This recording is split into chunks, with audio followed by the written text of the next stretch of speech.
जय श्री राम। आप सभी का जीवन मंगलमय हो।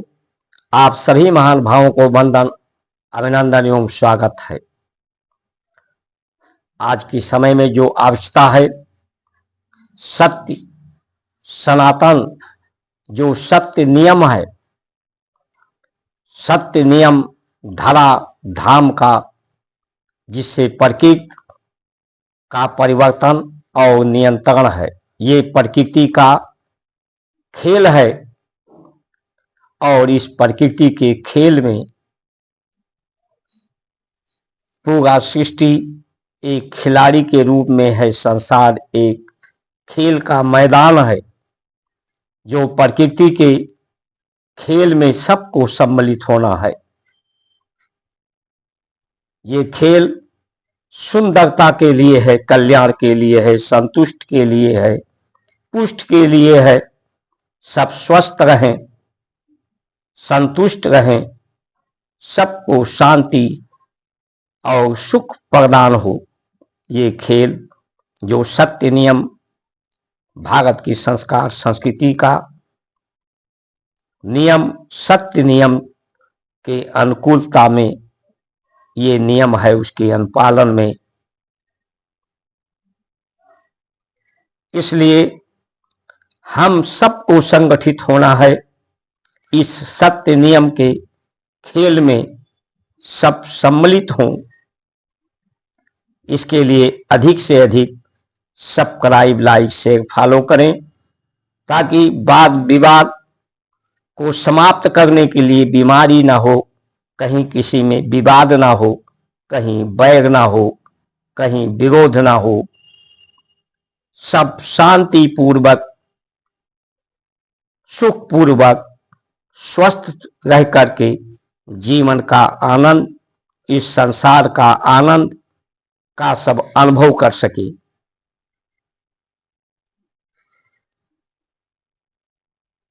प्रकृति के खेल में सबको सम्मिलित होना है। इस खेल से बाहर कोई भी नहीं है। जिस तरह से खेल होता है, उस खेल के नियम होते हैं। जितने खिलाड़ी हैं, उन सभी खिलाड़ियों को एक ही खेल के नियम का पालन करना होता है। वहां यह नहीं हो सकता कि कोई हिंदू है, मुस्लिम है, क्रिश्चियन है, किसी दूसरे देश का रहने वाला है, अलग अलग जाति का है, तो उसके लिए खेल का नियम अलग नहीं हो सकता। सबके लिए एक ही नियम होता है खेल का। और उस खेल से जो जीत हार का परिणाम होता है, खाली खिलाड़ी को ही उसके परिणाम से वो प्रभावित नहीं होता। उस खेल के जय पराजय से उसके परिवार, स्वयं वो व्यक्ति, उसका परिवार, समाज और देश, राष्ट्र और जगत उस खेल के प्रभाव से प्रभावित होता है।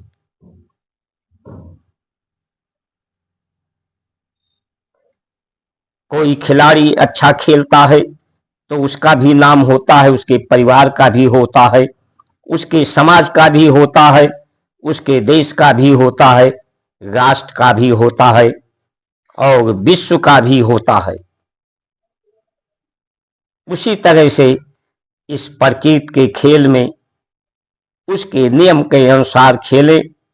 ये भारत की संस्कार संस्कृति का जो ऋषियों ने खेल खेलने की जो सामर्थ्य है, शक्ति है, वो परम पुरुष, परम प्रकृति, जिसे कोई अलग अलग नामों से पुकारता है, लेकिन नाम अनेक हो सकते हैं, लेकिन उसका खेल एक ही सबके लिए है। उस खेल खेलने की जो शक्ति, सामर्थ्य प्रदान करता है, उससे जुड़ करके जो शक्ति स्वरूप है, जो कर्म के बंधनों से बंधा नहीं हुआ, जो दुख सुख से बंधा नहीं हुआ, जिसमें एक रूपता, समरूपता, नित्य निरंतरता का रहता है, जब उससे कोई खेल नहीं, कर्म नहीं होता, तो उसे कोई दुख भी नहीं होता। ये मानना जो शक्ति है कि जितने भी खेल, जितने भी कर्म हो रहे हैं, ये खेल के कारण हो रहे हैं, प्रकृति के परिवर्तन परावर्तन के द्वारा हो रहे हैं। मनुष्य एक द्वार है कर्म का, जिस तरह से, लेकिन इस द्वार में कभी ये बंद नहीं होता, ये द्वार खुला रहता है। ये माध्यम है, ये द्वारा है। इसमें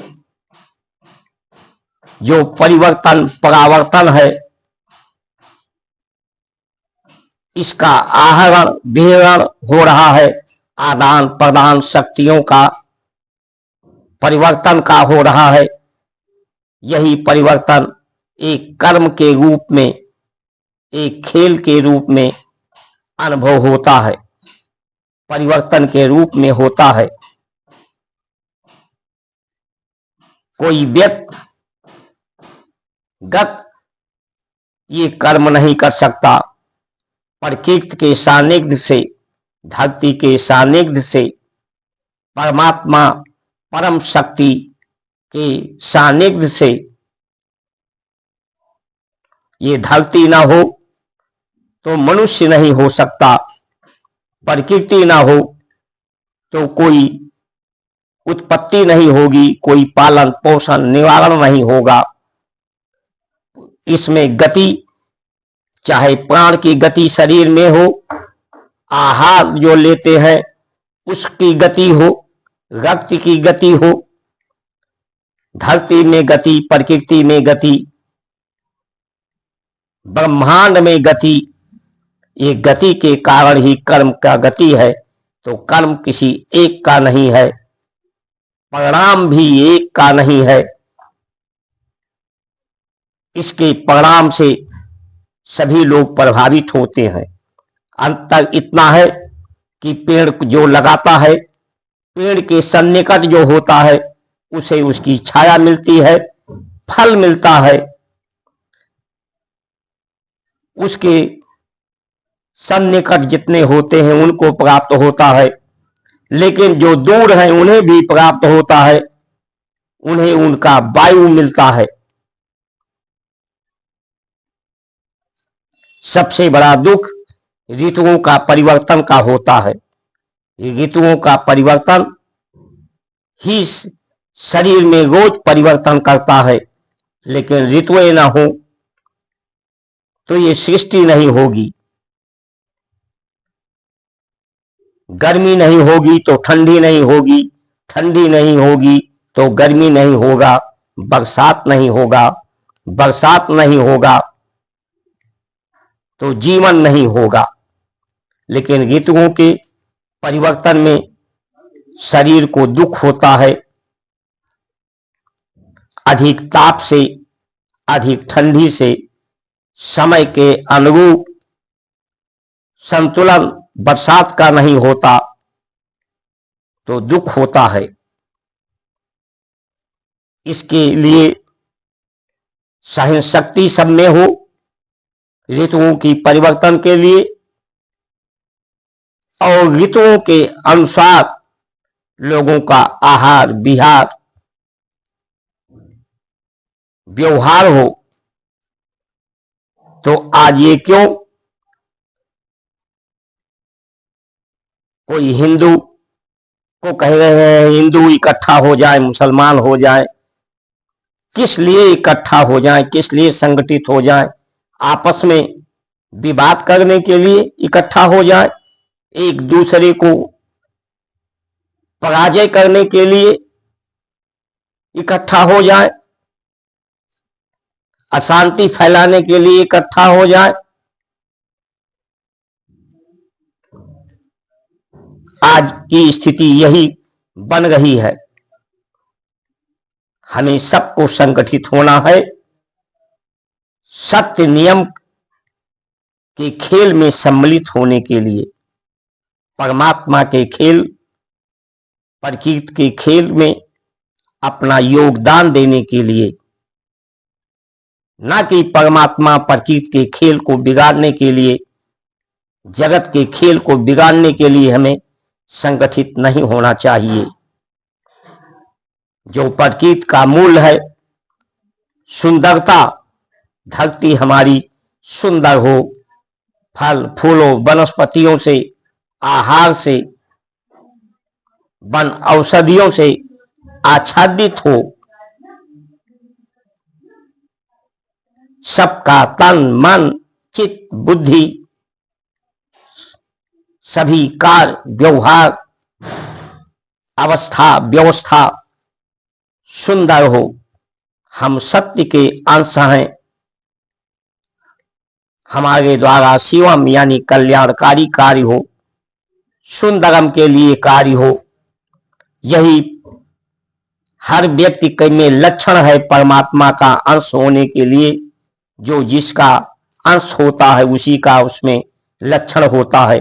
जैसे लोग कहते हैं ये फला पिता का है, इसमें फला पिता का लक्षण है, ये फला माता का पुत्र है, इसमें उस माता का लक्षण है। उसी तरह से हम भी परम पिता के संतान हैं, हमें हमारे में उसी का लक्षण है, उसी का लक्ष्य है, जो वो सुख स्वरूप है, शांति स्वरूप है, आनंद स्वरूप है, सुंदर स्वरूप है, जो नित्य है, निरंतर है। इसीलिए लोग सुख को चाहते हैं। सुख को इसीलिए, चाहे हिंदू हो, मुसलमान हो, सिख हो, ईसाई हो, किसी देश के हो, जीव जंतु हो, वनस्पति हो, सुख को चाहते हैं।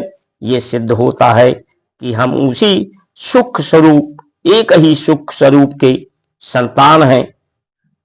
हमें इसके नियम के लिए, उसके खेल में सबको सम्मिलित होने के लिए, उसमें योगदान के लिए, समर्थन के लिए संगठित होना चाहिए। इन्हीं वचनों के साथ सभी की सुमंगल कामना करते हुए जय श्री राम।